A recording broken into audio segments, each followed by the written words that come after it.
बिस्मिल्लाहिर्रहमानिर्रहीम। आइए सबसे पहले हम और आप बदनी ताजदार यतीमों बेवों के उनसाए सब्ज़ गुंबद में आराम फरमाने वाले दाता आक़ाए दो आलम सल्लल्लाहु अलैहि वसल्लम की मुक़द्दस बारगाह में झूम कर दूध पाक कर नज़राना पेश न पड़े। अल्लाहुम्मा सल्ली अला सय्यिदिना मौलाना मुहम्मदिन व बारिक वसल्लम सलातु व सलाम अलैका या रसूल अल्लाह। कितने सादा मिजाज हैं हम लोग, कितनी सादी सी बात करते हैं। कितने सादा मिजाज हैं हम लोग, कितनी सादी सी बात करते हैं। एक बोरिया नशी को हम सरवरे कायनात कहते हैं और पत्थर चलाने वालों को दी है दुआए मग़फ़िरत। कितना हसीन या नबी आपका इंतकाम। सुभान अल्लाह।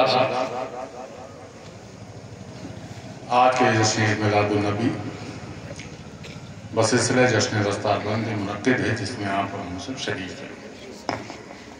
रब कायनात अपने हबीब के सत्ते में आपके हमारी सबकी इस हाज़िरी को अपनी बारगाह में कबूलियत का दर्जा अता फरमाए। और जिन जिन लोगों ने इसको सजाने में, संवारने में, दामने दर में कदम सुख ने हिस्सा लिया, उन सबको इसका बेहतर अजर अता फरमाए। आज की इस महफिल की सरपरस्ती हमारे करम फरमा हमारे बड़े हुजूर हज़रत सैयद शाह फुरकान मियां क़िबला साहिब सज्जादा आस्ताने हफीज़ या खैराबाद शरीफ फरमा रहे हैं। यकीनी तौर पर यह हमारे लिए बड़ी खुशकिस्मती की बात है कि आपकी शफ़क़त, आपकी करम फरमाई हमेशा मेरे साथ रही है।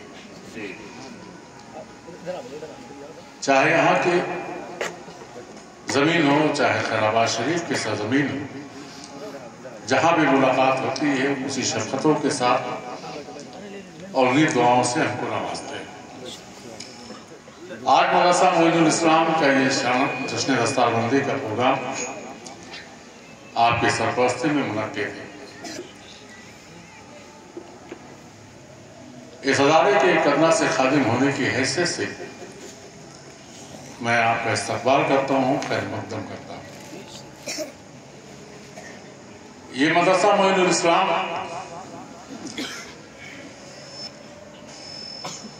जब हमारे पीरज़ादे को जनाब मौलवी ख़ैज़ाद खान साहब बकाई ने ज़मीन दी थी, तो मेरे पीरज़ादे ने इशारा फरमाया था कि ख़ैज़ाद भाई इस ज़मीन का हम क्या करेंगे, तो ऐसा करो कि एक ऐसा दीनी अदारा कायम करो कि जिसका सवाब आपको भी क़यामत तक मिलता रहे और हमको भी मिलता रहे। इस तरीके से मदरसा मोइनुल इस्लाम की बुनियाद रखी गई, जिसकी जिम्मेदारी जनाब मास्टर सैयद अनवरी साहब बकाई के जिम्मे है। मेहनत और मशक्क़तों के बाद आज ये अदारा इस मुकाम तक पहुंचा है। ये दीनी क़िला, ये दीनी अदारे हमारे वजूद, हमारी शिनाख्त होती है। जब कहीं मदरसे की बात होती है तो कहा जाता है कि ये मुसलमानों का,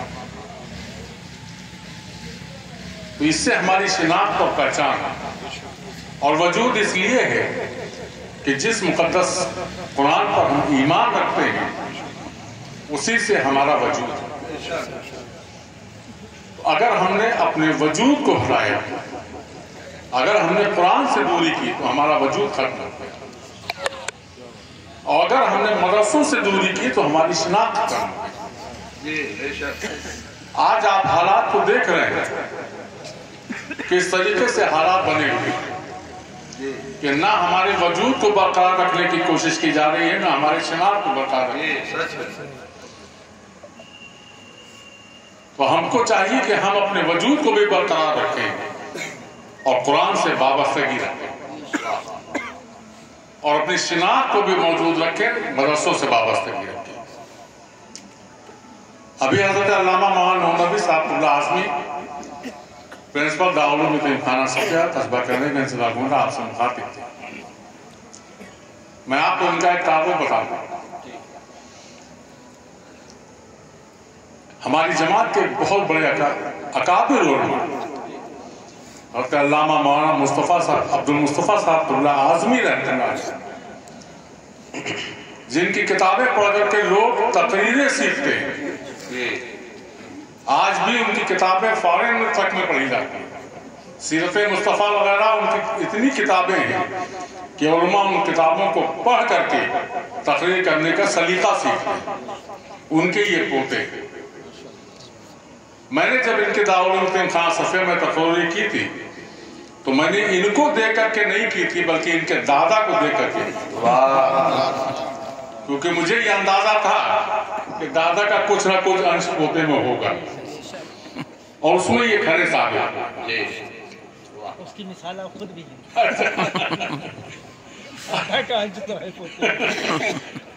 یہ آپ کی طرف فرمائی۔ تو اسی قرآن سے وابستہ کرنے کے لیے آپ کو آپ کی اصلاح فرما رہے ہیں۔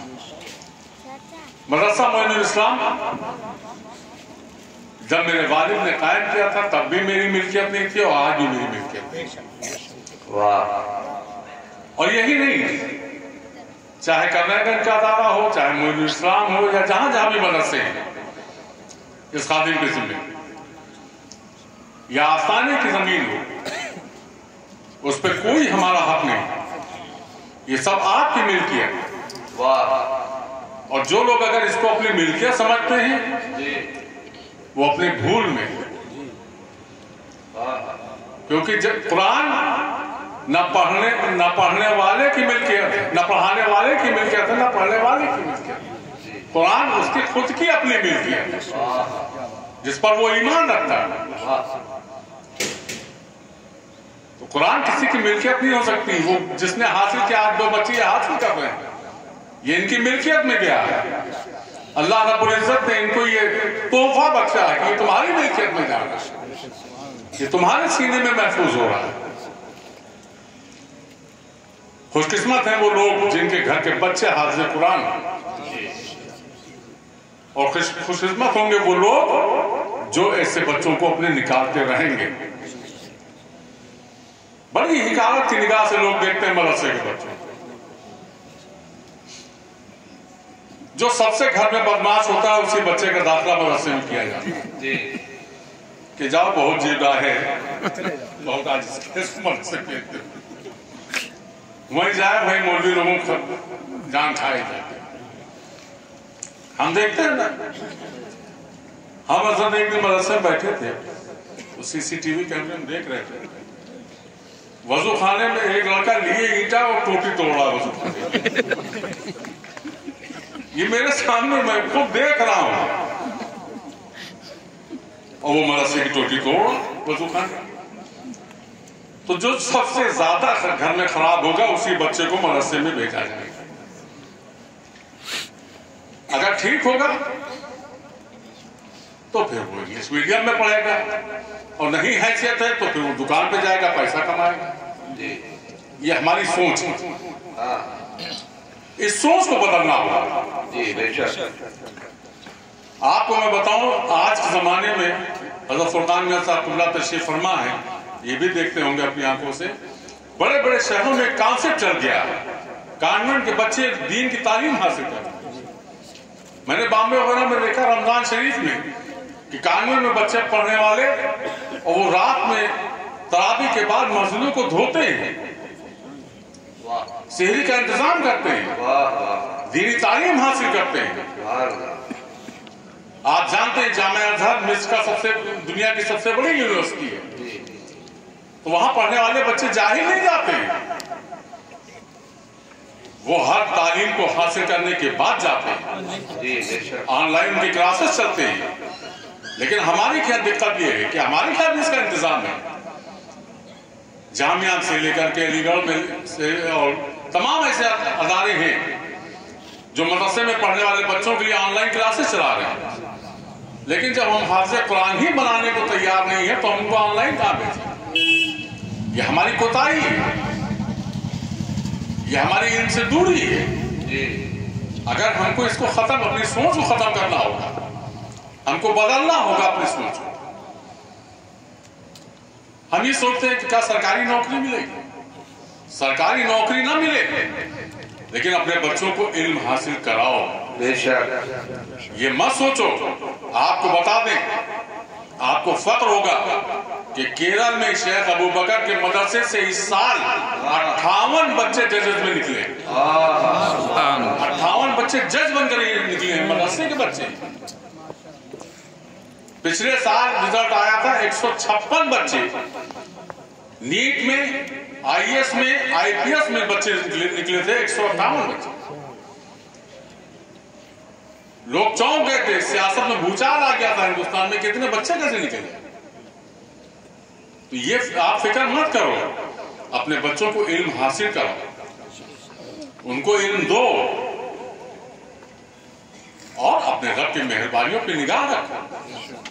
तुम्हारा रब तुमसे कहता है कि तुम हमारी रहीमी की बुनियाद पर हमको जानो, हमारी कहारियत की बुनियाद पर मान को मत जानो।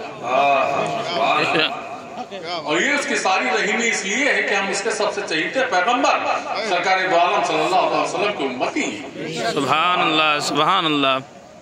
जिनको जब कायनात में भेजा गया तो अल्लाह रब्बुल इज्जत इरशाद फरमाता है कि वमा अरसलनाका इल्ला रहमतुल लिल आलमीन, हे मेरे महबूब मैंने तुमको सारे जहान के लिए रहमत बनाया। सुभान अल्लाह, सुभान।